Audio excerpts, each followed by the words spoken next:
श्रीमद् भगवद गीता का 3रा अध्याय। अर्जुन ने पूछा, हे जनार्दन, यदि आपके मत से कम बुद्धि श्रेष्ठ है तो केशव मुझे इस घोर कर्म में क्यों लगाना चाहते हो?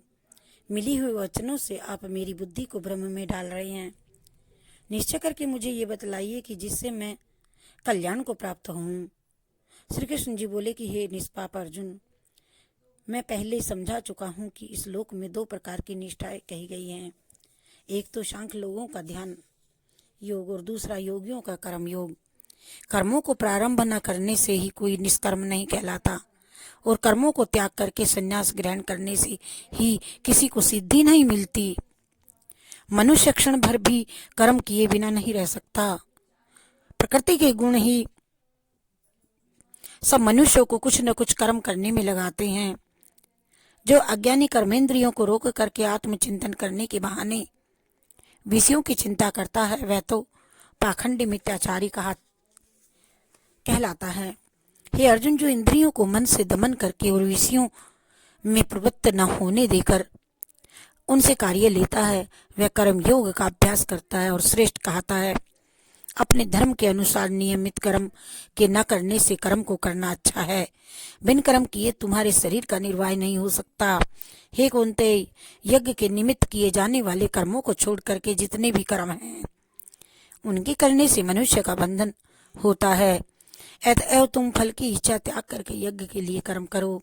सृष्टि के आरंभ काल में ब्रह्मा जी ने यज्ञ सहित पिता को उत्पन्न कर प्रजा से कहा था, तुम यज्ञ आदि कर्म करके वृद्धि को प्राप्त होंगे। यही कर्म तुम्हारे निमित्त कामधेनु होंगे। इस यज्ञ से तुम देवताओं को संतुष्ट करते रहो और देवता भी तुमको संतुष्ट करेंगे। इस प्रकार परस्पर बर्ताव करते हुए तुम और देवता कल्याण को प्राप्त होवोगे। यज्ञ आदि कर्मों से प्रसन्न होकर के देवता तुमको इच्छित सुख की सामग्रियां देंगे, परंतु उनके लिए हुए दान को जो बिना उनका भोग लगाए ग्रहण करता है वह तो चोर है। 5 महायज्ञ करके जो शेष बचा हुआ भोग ग्रहण करते हैं वे पापों से मुक्त हो जाते हैं, और जो अपने निमित्त ही अन्न पकाते हैं वे पापी पुरुष पाप को ही भक्षण करते हैं। अन्न से ही प्राणियों की उत्पत्ति होती है। अन्न मेघ से उत्पन्न होता है, मेघ यज्ञ द्वारा बरसता है और यज्ञ की उत्पत्ति कर्म से होती है। कर्म की उत्पत्ति ब्रह्म से हुई है और ब्रह्म अक्सर परमात्मा से। इस कारण सदा पदार्थों में रहने वाला जो ब्रह्म है वह सब यज्ञों से प्रस्तुत है। हे पार्थ, इस प्रकार चलाए हुए कर्म चक्र के अनुसार जो नहीं चलता है वह पाप में है और उनका जीवन भी व्यर्थ है। जो पुरुष आत्मा में ही रहता है और आत्मानंद अनुभव से तृप्त रहता है, आत्मा से ही संतुष्ट है, उससे कुछ भी कार्य शेष नहीं। वह कर्म क्या न करे या न करे, उनको कोई प्रयोजन अथवा लाभ नहीं है और किसी प्राणी ने अपना लाभ करा लेने की भी उससे कोई आवश्यकता नहीं है। इसलिए तुम भी फल प्राप्ति की इच्छा त्याग कर्तव्य का पालन करो, क्योंकि फल की इच्छा वाला लगा त्याग करके फल को कर्म करने वाला पुरुष मोक्ष को प्राप्त होता है। हे पार्थ, मुझको तीनों लोकों में भी कर्म शेष नहीं रहा और न कोई अप्राप्य वस्तु प्राप्त करनी है, फिर भी मैं कर्म करता हूँ। यदि हम ही आलस्य में आकर के कर्मों को नहीं करेंगे तो अन्य मनुष्य भी हमारे ही पथ का अनुकरण करेंगे। इससे मैं कर्म ना करूं तो सब लोग भी ना करने से नष्ट हो जाएंगे। इसमें मैं वर्ण संकरों के उत्पन्न करने का हेतु बन करके प्रजा को नष्ट करने वाला समझा जाऊंगा। अज्ञानी फल की इच्छा करके कर्म करता है, वैसे ही धन की इच्छा न करते हुए ज्ञानी को लोक शिक्षा की इच्छा करते हुए कर्म करना उचित है। कर्म में आसक्त अज्ञानियों की बुद्धि में ज्ञान भेद भाव उत्पन्न न करे, परंतु आप स्वयं कर्म करता हुआ इसमें भी प्रसन्नता पूर्वक कर्म करावे।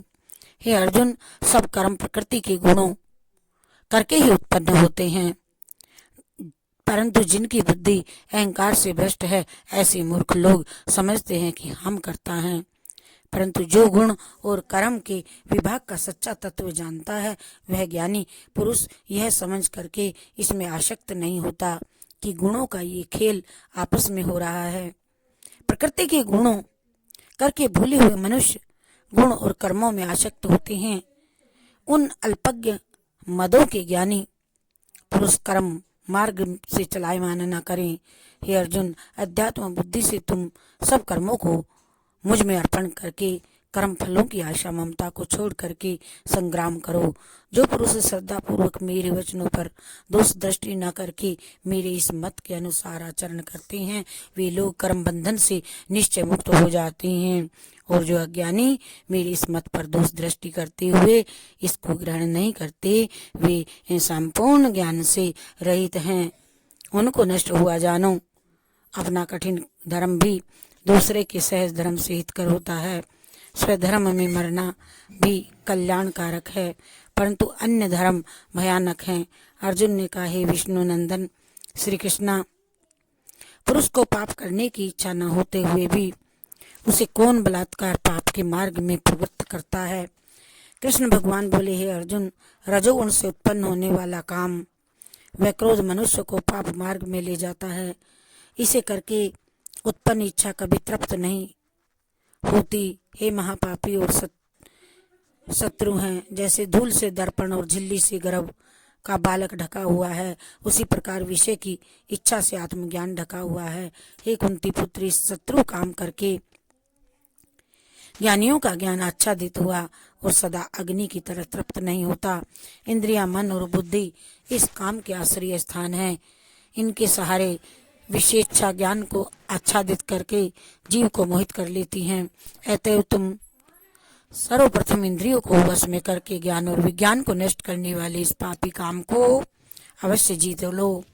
कहते हैं कि इंद्रियां सबसे प्रबल हैं और इंद्रियों से भी प्रबल मन, और इस प्रकार जो बुद्धि से परे है उस आत्मा को जान करके निश्चयात्मक बुद्धि द्वारा मन को निश्चल करके, हे महाबाहो, तुम दुर्धर शत्रु को जीत लो। जय श्री कृष्णा, जय श्री कृष्णा, जय श्री कृष्णा, जय श्री कृष्णा।